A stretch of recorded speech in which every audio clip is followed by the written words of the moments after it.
Movie की शुरुआत में एक बीच को दिखाते हैं जहाँ पर एक छोटा लड़का खेल रहा होता है और तभी वो एक हेलमेट को पानी में आकर देखता है और उसको उठा भी लेता है। तभी उसमें देखता है कि कैमरा भी फिक्स है और उसमें एक वीडियो प्ले करके देखता है। उस वीडियो में कोई सर्फिंग कर रहा होता है और अचानक एक बड़ा शार्क आकर उसको काटने आता है और ये देखते ही वो लड़का उसको लेकर दौड़ पड़ता है।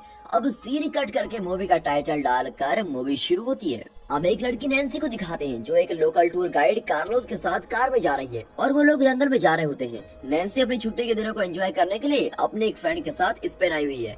उसकी फ्रेंड को तो कोई अर्जेंट काम होता है इसलिए वो होटल में रुक जाती है और नैन्सी अकेले यहाँ जा रही होती है।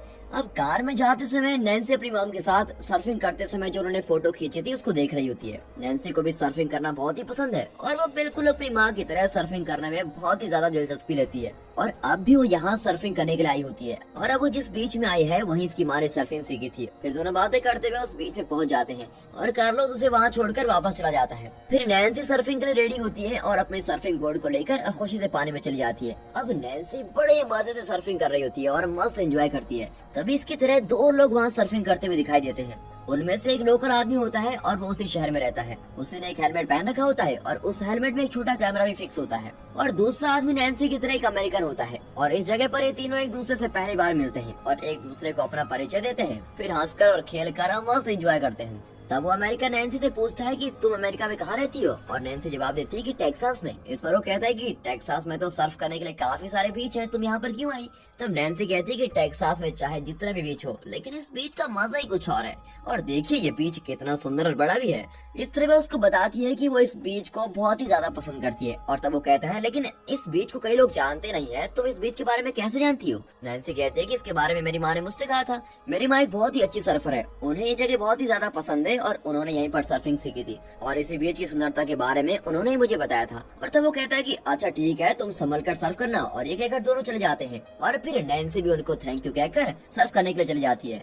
अब समुद्र में बड़ी बड़ी लहरें आती है और नैन्सी उन लहरों में जाकर बढ़िया सर्फिंग कर रही होती है, मस्त एंजॉय आराम से। और इसके इस टैलेंट को देखकर वो लोग तो चौंक जाते हैं और सोचते हैं कि ये देखने में तो कम उम्र की है पर सर्फिंग तो ये हमसे भी ज्यादा अच्छी कर लेती है। और फिर वो दोनों भी इसके साथ आकर मस्त एंजॉय करते हैं और सर्फ करने लगते हैं। लेकिन फिर नैन्सी तैरकर किनारे आ जाती है और वहाँ बैठकर अपनी माँ की तस्वीरों को देखने लगती है और तभी उसकी बहन वीडियो कॉल पर आती है। फिर वो बहन के साथ कुछ बातें करती है और अपने पापा के साथ भी बातें करती है और उसके पापा पूछते हैं कि आप कहाँ पर हो और क्या कर रही हो? और वो कहती है कि मैं तो यहाँ स्पेन में हूँ और माँ की फेवरेट बीच पर मस्त सर्फिंग कर रही हूँ। लेकिन उसके पापा हर किसी के पापा की तरह कहते हैं कि बेटा संभल कर करना, यहाँ पर खतरा बहुत होता है। फिर ये उन्हें कहती है कि ठीक है पापा, मैं आराम से करूंगी और आप टेंशन मत लीजिए, मैं जा रही हूँ, ठीक है, ओके बाय। और वो फिर से पानी में जाने लगती है। तब उसकी फ्रेंड जो होटल में ठहरी हुई थी वो उसको मैसेज करती है कि मैं यहाँ एक लड़के से मिली हूँ और उसको देखते ही मैंने उसे पसंद कर लिया। अब मैं उसके साथ बाहर घूमने के लिए जा रही हूँ, इसलिए तुम मेरे लिए वेट मत करना और एंजॉय कर लो।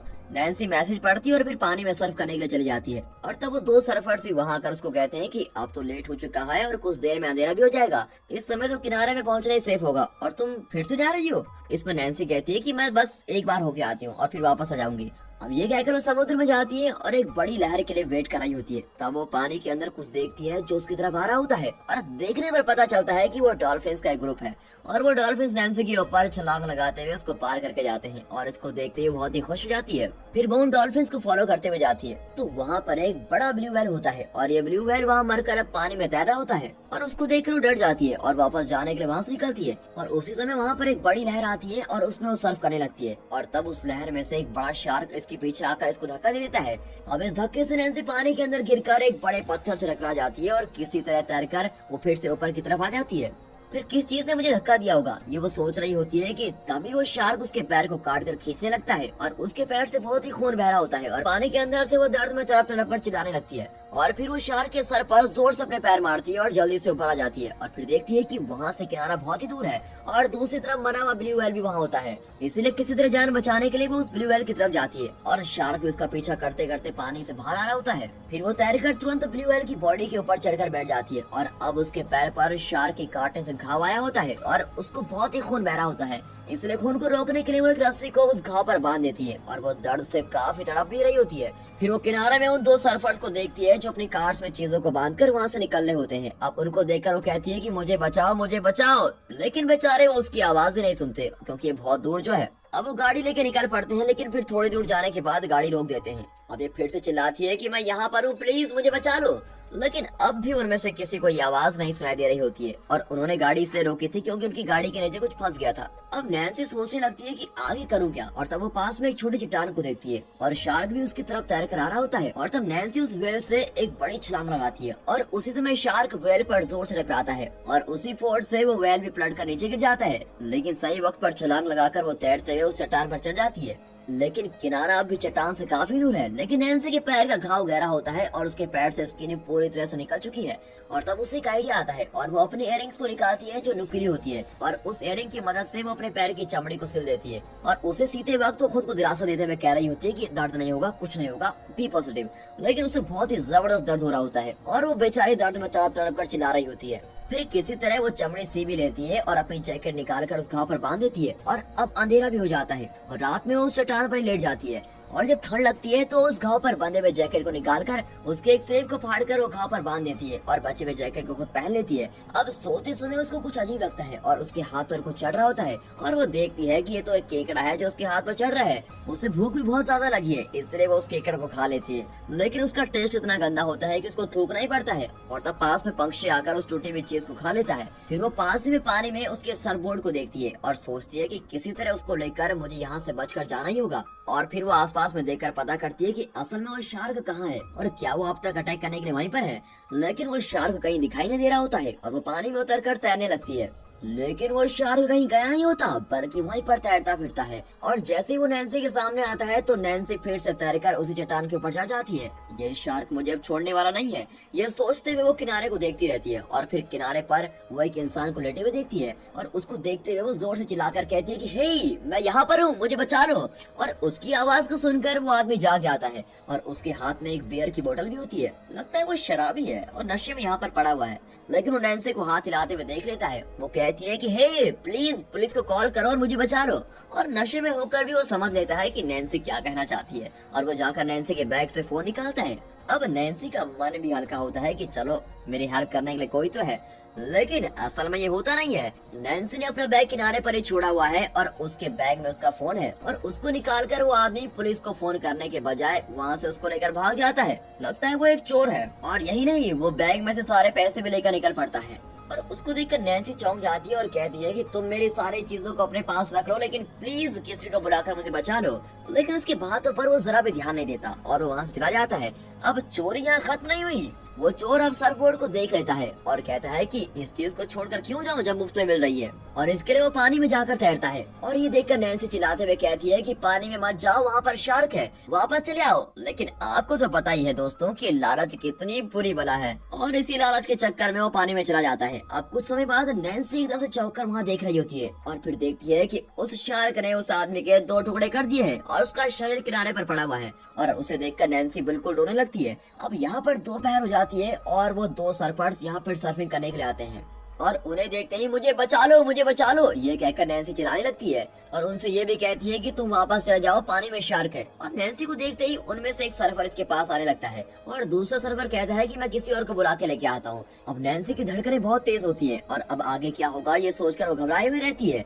तभी अचानक शार्क पानी में छलांग मारते हुए एक सर्फर को पानी में पकड़ लेता है और इससे दूसरा सर्फर बहुत घबरा जाता है और वो नैन्सी की तरफ आने लगता है। और उसी समय एक बड़ी लहर आती है और वो सर्फर गायब हो जाता है और नैन्सी उसको ढूंढने लगती है। तब वो सर्फर उसके पीछे से उस चट्टान पर चढ़ने लगता है। फिर नैन्सी उसको बचाने की कोशिश करती है, लेकिन तब शार्क उस सर्फर को भी खींचकर अंदर लेके चल जाता है। अब नैन्सी घबराते हुए पानी देख रही होती है, तब वो शार्क उसके पीछे बोर्ड को 2 टुकड़ों में तोड़ देता है। और तब नैन्सी को लगता है कि शार्क उसको धमका रहा है कि अगर पानी में उतरोगे तो तुम्हारा भी यही हाल होगा। और फिर नैन्सी वहीं पर लेट जाती है और उसे कुछ समझ नहीं आ रहा होता है कि करूँ क्या, कोई तो यहाँ पर आ भी नहीं रहा है मेरी मदद करने के लिए। अब शार्क भी उसके आसपास ही तैरता रहता है। अब नैन्सी के पास एक पंछी खड़ा रहता है और वो बेचारा उड़ नहीं पाता क्योंकि उसके एक पंख में घाव है। और अब क्योंकि नैन्सी एक ऑर्थो मेडिकल स्टूडेंट है और वो उस घाव को ठीक करना भी जानती है और उस पंछी के दर्द को मिटाने के लिए उसकी हेल्प करती है। फिर वो उस सर्फर के हेलमेट को पानी में देखती है जिसमें कैमरा भी लगा हुआ है और वो तय करती है कि किसी तरह उस हेलमेट को निकालना ही होगा। लेकिन शार्क उसके आसपास घूम रहा है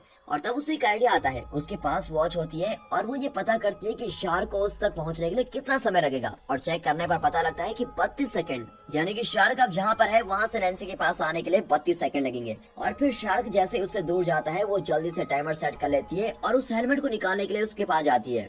लेकिन वो मिस हो जाता है और समय समाप्त होने के कारण वो उसको निकाल नहीं पाती। फिर वो फिर से टाइमर सेट करके पानी में जाती है और इस बार वो उसको निकाल लेती है और फिर चट्टान पर लेके आ जाती है और तब उसके पीछे से शार्क बाहर आता है और अपना मुंह खोलता है और नैन्सी डरकर पानी में गिर जाती है। फिर शार्क उसका पीछा करते हुए आता है और वो पानी के अंदर किसी पौधों पर फंसता है और उसके मुंह में जलन भी होती है और वो फिर पीछे हट जाता है और ये नैन्सी भी नोट करती है और वो उस चट्टान पर जाकर फिर चढ़ जाती है। फिर वो उस कैमरे में रिकॉर्ड किए गए वीडियोस को प्ले करके देखने लगती है और वो उस शार्क के वीडियो को जूम करती है। तब देखती है कि शार्क के मुंह में कोई चीज चुभ गई है। फिर वो पानी में एक एंटीना को देखती है जिसे हेल्प के लिए छोड़े जाते हैं और वो इससे काफी दूर होता है। फिर वो उस हेलमेट पर शार्क के दांत को देखती है जो टूटकर उसमें फंसा हुआ होता है और उसको निकालकर वो अपने पास रख लेती है। फिर वो उस कैमरे में खुद की वीडियो रिकॉर्ड करने लगती है और कहती है कि मेरा नाम नैन्सी है, मैं इस समुद्र के बीच में फंस गई हूँ और एक शार्क के अटैक के कारण मैं यहाँ से निकल नहीं पा रही हूँ और उससे बचने के लिए एक छोटी चट्टान पर बैठी हुई हूँ और इस चट्टान के आसपास एक बड़ी ब्लू व्हेल की डेड बॉडी भी पड़ी हुई है और यही लैंडमार्क भी है। अगर आपने इस वीडियो को देख लिया है तो प्लीज पुलिस को बुलाकर मेरी हेल्प कीजिए।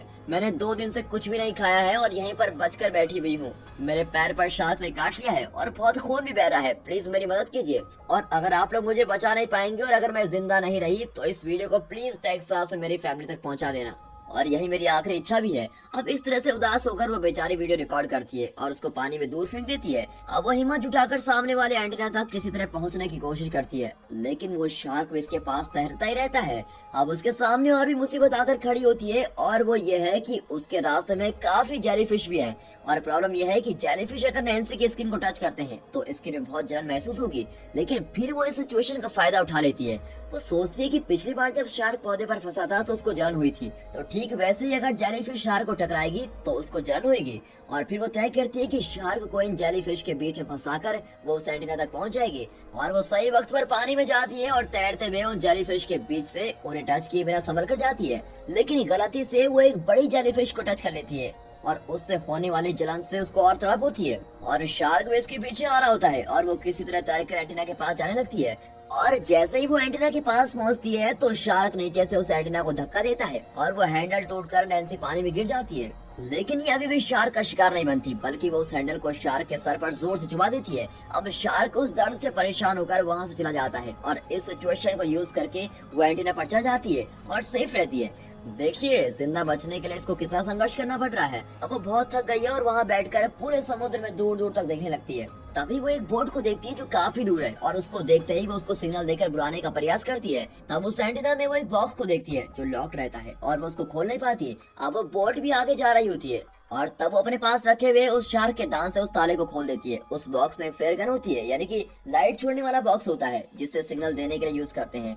लेकिन उस बॉक्स को खोलते ही उसके बुलेट्स पानी में गिर जाते हैं और सिर्फ बंदूक ही रहती है। लेकिन उसमें एक बुलेट बच जाती है और उससे वो शूट करती है पर वो हवा में जाने के बदले पानी में गिरकर फुस हो जाता है। और अब क्या करें ये सोचते हुए वो मेहनत से पानी में जाकर दूसरे बुलेट को निकालती है और बंदूक को लोड करके शूट करती है। वो सिग्नल अब ऊपर जाता है लेकिन वहाँ से फिर पानी में चला जाता है और उस बोट में बैठे लोगों को वो दिखाई नहीं देता और वो बोट भी वहाँ से चली जाती है। और ये देखकर नैन्सी बहुत ही ज्यादा अपसेट हो जाती है कि मैं करूँ क्या, हर कोशिश नाकामयाब हो रही है। और उसी समय वो हेलमेट यहाँ किनारे पहुँच जाता है और शुरुआत के सीन में दिखाया गया छोटा लड़का वहाँ खेलते समय उस हेलमेट को देखता है और उसे लेकर उसमें नैन्सी की रिकॉर्ड की भी वीडियो प्ले करता है और उसको लेकर भाग जाता है। अब यहाँ शार्क नैन्सी को बिना छोड़े उसका पीछा करके उसको परेशान करता रहता है और तब वो फ्लेयर गन से शार्क को शूट करके उसको भगाती है और वो भी उस ब्लू व्हेल के पास चला जाता है।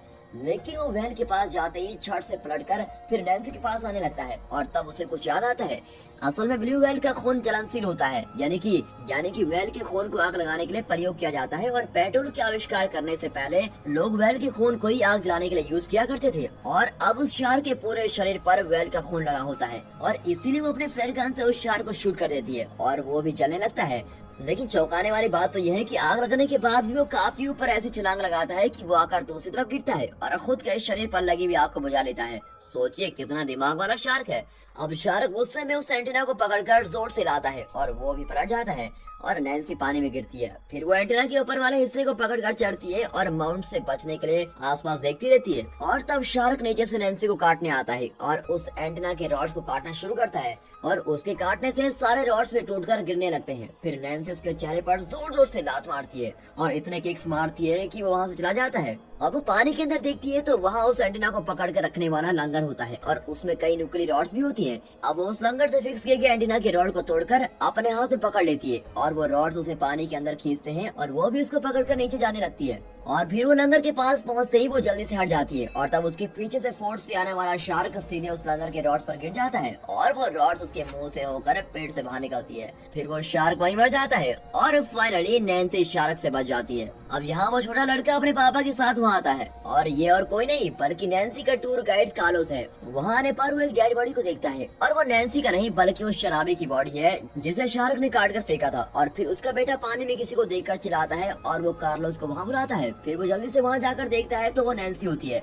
वो उसे जल्दी किनारे तक लेके आता है और उसके बेटे को किसी को वहाँ बुलाकर नहाने को कहता है और फिर कार्लोस नैन्सी को फर्स्ट एड देता है और फिर नैन्सी भी अपनी आंखें खोलती है। वो किनारे पर पहुंच गई है ये पता चलते ही उसके मन को काफी शांति मिलती है और मैं बच गई हूँ कहकर दोबारा वहीं लेटी रहती है। अब 1 साल बाद के सीन को दिखाते हैं। अब नैन्सी बिल्कुल ठीक हो चुकी है और वो टेक्सास के बीच पर आकर अपनी बहन को सर्फिंग सिखा रही होती है और तब उसके पापा उसको आकर कहते हैं कि बेटा समुद्र में सर्फिंग करते समय तुम इतनी बड़ी मुश्किल में पड़कर संघर्ष करके बचकर आई हो और अब उसी हिम्मत और आत्मविश्वास के साथ तुम फिर से समुद्र में जा रही हो। तुम्हारे साहस को देखकर मुझे बहुत ही गर्व महसूस हो रहा है। और ये सुनकर नैन्सी उन्हें स्माइल देती है और वो अपनी बहन को सर्फिंग सिखाने में बिजी हो जाती है। फिर दोनों एक साथ सर्फिंग करते हुए दिखाकर ये मूवी यहाँ पर खत्म होती है।